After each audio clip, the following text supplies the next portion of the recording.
Alors, bonjour à toutes et à tous. Aujourd'hui, je vais vous parler de cette petite lueur de liberté que nous avons, mais des lueurs de liberté soumises à des tas de conditions, comme nous l'avons encore appris hier. Enfin, dans la plupart des pays, même en Belgique, on semble tout doucement s'acheminer vers un lent, très lent déconfinement. Quelques experts officiels, parmi les plus enragés, comme Erik Havlig et l'inévitable Mark Van Ranst, restent certes contre le plus léger assouplissement, mais les chiffres en baisse et les pressions populaires en hausse obligent enfin le gouvernement à lâcher du lest. Et hier, le Premier ministre a proposé un plan de déconfinement étalé sur des mois. Un plan soumis à des conditions, des délais, des restrictions, des protocoles, comme toujours.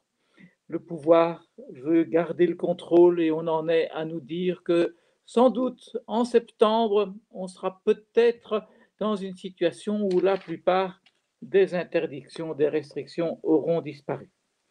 Mais, et ce n'est pas la première fois qu'il faut le constater, c'est toujours avec crainte que l'on promet au fur et à mesure la moindre activité bribe par bribe, comme si la règle ne devait pas être la liberté et l'interdiction, l'exception, comme ce devrait être dans tout état de droit. Non, nos gouvernants ont peur de la liberté, même et surtout le Premier ministre qui autrefois se présentait ouvertement comme un libéral. Prenons l'exemple de l'ouverture de l'ORECA. On n'ose pas rouvrir totalement nos restaurants et cafés pour le moment, on nous dit que ce sera peut-être pour le 9 juin. Aujourd'hui, seulement les terrasses dans le cadre d'un plan plein air et avec un protocole. Parce que, nous dit-on, sans doute avec beaucoup de bon sens, les contaminations se font beaucoup moins vite à l'air libre. Se fiant au protocole officiel, jeudi dernier, des restaurateurs s'apprêtaient à ouvrir leurs terrasses en installant des panneaux de plexiglas pour séparer les tables de façon à ce qu'elles puissent être à un petit peu moins d'1,50 m les unes des autres. Jusqu'au moment où le gouvernement réagit, revient sur ce protocole et interdit des séparations en plexiglas pour séparer les tables distantes de moins d'1,50 m. Peur de la liberté une fois de plus. Si on tolère enfin quelque chose, ce doit être avec beaucoup de limites pour ne pas donner l'impression de laisser les gens libres. Et on fait publier en catastrophe une édition spéciale du Moniteur pour bien ancrer que les panneaux en plexiglas ne sont pas permis si les tables sont distantes de moins d'1,50 m. Parce que bien sûr, pour nos dirigeants, même en plein air, une séparation en plexiglas, cela ne protège pas assez. Sans doute est-ce là, au départ, l'avis d'un des fameux experts, des experts officiels, évidemment. Il faut pourtant croire qu'on ne les écoute pas toujours ou qu'on n'écoute pas toujours les mêmes. Vous aurez sans doute vu cette belle photo d'une réunion du Conseil de gouvernement réunissant nos 30 ministres et secrétaires d'État fédéraux. Ils sont donc à 30, dans une pièce certes vaste, mais évidemment fermée. Ils ne se réunissent pas en plein air, eux, quand même.